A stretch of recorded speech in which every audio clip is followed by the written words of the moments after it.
Assalamualaikum warahmatullahi wabarakatuh. Perkenalkan, nama saya Aisyatul Mukarromah. Dan saya Dewi Noviawati. Kami di sini ingin mempresentasikan tentang peran sosialisasi dalam pembentukan kepribadian. Bab 1, pendahuluan. Latar belakangnya, sosialisasi merupakan ilmu pengetahuan atau ilmu tentang sifat dan perkembangan masyarakat, ilmu tentang struktur sosial, proses sosial dan perubahannya. Sosial berasal dari kata Latin social, berarti kawan atau teman, dan kata Yunani yaitu logos, yang memiliki arti pengetahuan. Sosiologi melakukan ini dengan memeriksa dinamika bagian-bagian masyarakat, penyusun seperti instansi, komunitas, populasi, gender, ras, atau kelompok umur. Rumusan masalah. Berdasarkan makalah ini, maka masalah dalam penulisan makalah dapat dirumuskan sebagai berikut. Pertama, apa pengertian sosialisasi? Yang kedua, apa tujuan dari sosialisasi? Dan ketiga, bagaimana syarat terjadinya sosialisasi yang membentuk kepribadian? Tujuan penulisan makalah ini mengenai tentang sosialisasi untuk membentuk kepribadian, antara lain 1. Untuk mengetahui apa pengertian sosialisasi, 2. Untuk mengetahui tujuan sosialisasi, 3. Untuk mengetahui syarat terjadinya sosialisasi untuk membentuk kepribadian. Bab 2. Tentang pembahasan. Pengertian sosialisasi. Sosialisasi adalah sebuah proses penanaman atau transfer kebiasaan atau nilai dan aturan dari suatu generasi ke generasi lainnya. Dalam sebuah kelompok atau masyarakat, sejumlah sosiolog menyebut sosialisasi sebagai teori mengenai peranan, karena dalam proses sosialisasi diajarkan peran-peran yang harus dijalankan oleh individu. Menurut Goffman, kedua proses tersebut berlangsung dalam institusi total, yaitu tempat tinggal dan tempat bekerja. Dalam kedua institusi tersebut terdapat sejumlah individu dalam situasi yang sama, terpisah dari masyarakat luas dalam jangka waktu kurun tertentu, bersama-sama menjalani hidup yang terkungkung dan diatur secara formal. Bentuk-bentuk sosialisasi. Yang pertama, sosialisasi primer.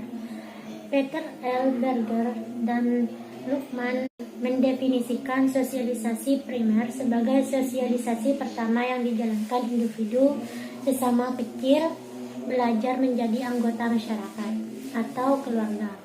Sosialisasi primer berlangsung saat anak berusia 1-5 tahun atau saat anak belum masuk ke sekolah. Anak mulai mengenal anggota keluarga dan lingkungan keluarga. Untuk sosial sekunder adalah suatu proses sosialisasi lanjutan setelah sosialisasi primer yang memperkenalkan individu ke dalam kelompok tertentu dalam masyarakat. Salah satu bentuknya adalah resosialisasi dan desosialisasi. Dalam proses resosialisasi, seseorang diberi suatu identitas diri yang baru. Sedangkan dalam proses desosialisasi, seseorang mengalami pencabutan identitas diri yang lama. Tipe sosialisasi. Setiap kelompok masyarakat mempunyai standar dan nilai yang berbeda. Ada 2 tipe sosialisasi. Kedua tipe sosialisasi tersebut adalah sebagai berikut. Yang pertama, formal. Sosialisasi tipe ini terjadi melalui lembaga-lembaga yang berwenang menurut ketentuan yang berlaku dalam negara, seperti pendidikan di sekolah dan pendidikan militer. Yang kedua, informal.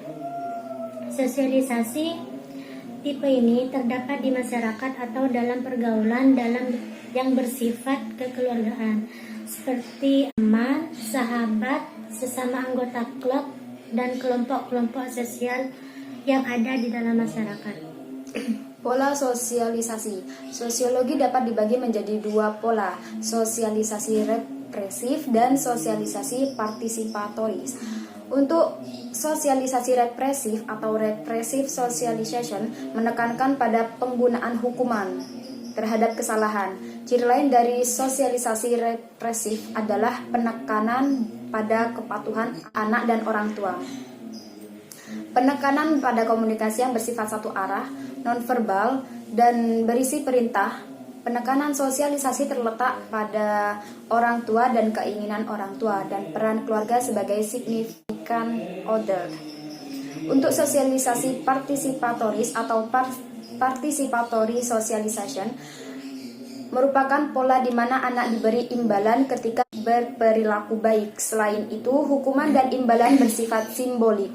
Dalam proses sosialisasi ini, anak diberi kebebasan. Penekanan diletakkan pada interaksi dan komunikasi bersifat lisan. Yang menjadi pusat sosialisasi adalah anak dan keperluan anak. Keluarga menjadi generalized order. Yang kelima, proses sosialisasi menurut George Herbert Mead berpendapat bahwa sosialisasi yang dilalui seseorang dapat dibedakan melalui tahap-tahap sebagai berikut. Yang pertama yaitu tahap persiapan. Manusia sejak dilahirkan harus mempersiapkan diri untuk mengenal dunia sosialnya. Seperti anak kecil meniru kata-kata orang tua meski tidak sempurna. Contohnya kata makan yang diajarkan menjadi mam, yang sebelumnya masih belum dipahami sendiri dan lama-kelamaan memahami sendiri kata makan tersebut sesuai keyakinan yang dialami. Yang kedua, tahap meniru. Ditandai dengan semakin sempurnanya anak menirukan peran-peran yang dilakukan orang dewasa, dan tahap tersebut mulai terbentuk kesadaran nama dan nama anggota keluarga yang paling dekat. Yang kedua, tahap meniru. Ditandai dengan semakin sempurnanya anak menirukan peran-peran yang dilakukan orang dewasa, dan tahap tersebut melalui terbentuknya kesadaran nama dan nama anggota keluarga yang paling dekat. Anak mula memahami yang dilakukan seorang ibu dan yang diharapkan ibunya. Yang ketiga, tahap siap bertindak. Peniruan yang mulai berkurang dan diganti dengan pesan secara langsung dimainkan sendiri dengan penuh sabar, sehingga kemampuan menempatkan diri pada posisi orang lain lebih meningkatkan sehingga kemungkinan adanya kemampuan bermain secara bersama. Pada tahap ini, lawan interaksi semakin banyak dan hubungan semakin kompleks.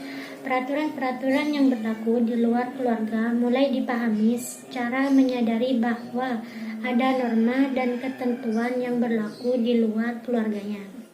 Untuk yang keempat, tahap penerimaan norma kolektif, yaitu seseorang dianggap dewasa yang sudah dapat menempatkan dirinya pada posisi masyarakat secara luas atau dapat bertenggang rasa tidak hanya dengan orang-orang yang di sekitarnya, tapi dengan masyarakat luas. Manusia dewasa menyadari pentingnya peraturan, kemampuan bekerja sama bahkan dengan orang lain dan tidak dikenal secara mantap, sehingga menjadi warga masyarakat dalam arti sepenuhnya. Sesuatu yang kemudian disebut looking glass self terbentuk melalui 3 tahapan sebagai berikut. 1.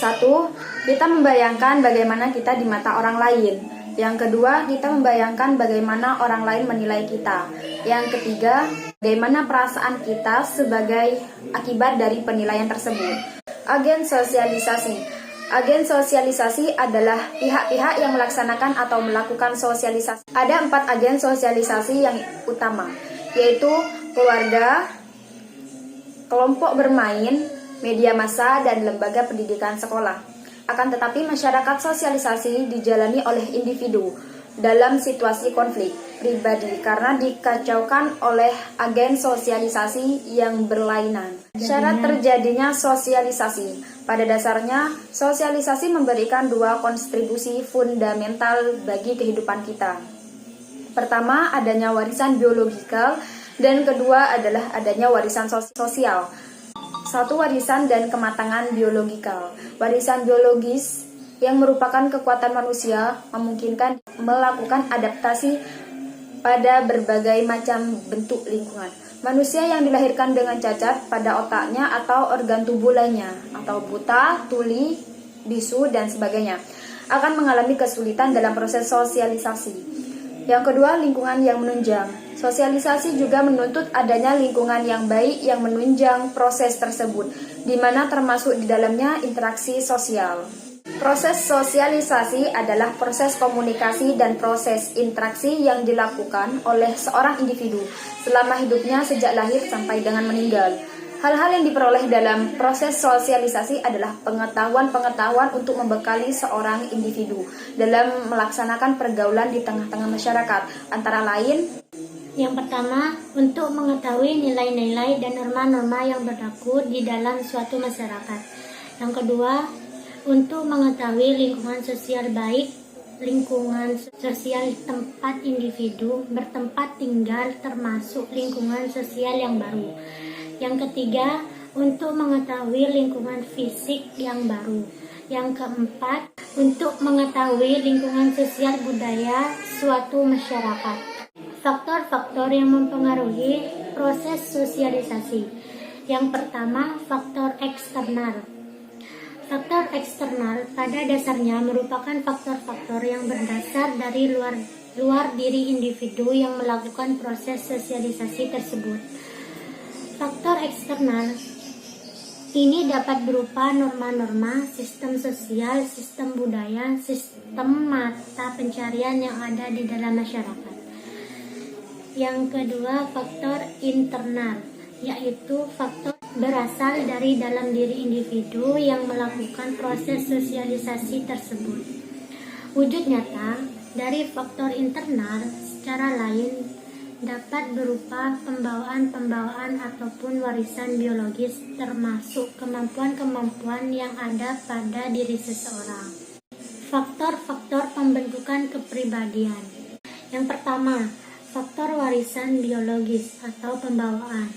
Contohnya, ciri-ciri fisik seperti raut muka, warna kulit, postur tubuh, golongan darah, bakat-bakat, dan sifat-sifat khas. Yang kedua, faktor lingkungan. Contohnya, lingkungan keluarga dan kerabat, lingkungan pendidikan, lingkungan pergaulan atau lingkungan kerja, media massa, dan yang terakhir, lingkungan masyarakat luas. Hubungan pembentukan kepribadian dengan kebudayaan. Kebudayaan dapat berwujud seperti sistem ide atau gagasan. Yang kedua, sistem aktivitas atau perilaku sosial. Yang ketiga, benda-benda konkret atau artefak. Pada dasarnya, etos kebudayaan adalah watak khas dari suatu masyarakat yang dapat terpancar dari perilaku warga masyarakatnya. Misalnya, dalam bentuk bahasa, pakaian adat, kesenian, pola pikir, dan lain-lain. Saran dari saya, pentingnya pengetahuan tentang sosialisasi dan pembentukan kepribadian yang sekarang harus diterima oleh seseorang, agar kelak orang tersebut tidak melakukan kesalahan terhadap orang lain, serta dapat berperan penting di lingkungan masyarakat dengan pengetahuan yang dimilikinya. Sekian dari kami. Wassalamualaikum warahmatullahi wabarakatuh.